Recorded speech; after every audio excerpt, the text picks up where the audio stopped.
今天我要为大家介绍这一款防燃器。这款防燃器它的功能是可以当做普通的手电筒使用。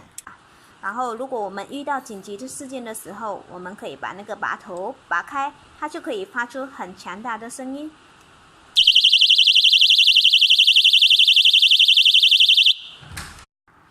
这强大的声音会把歹徒给吓跑掉，保护我们，尤其是女性。如果家中有老人的话，可以买一个送给他们。万一他们跌倒的话，也可以使用这个呼唤他人来帮忙。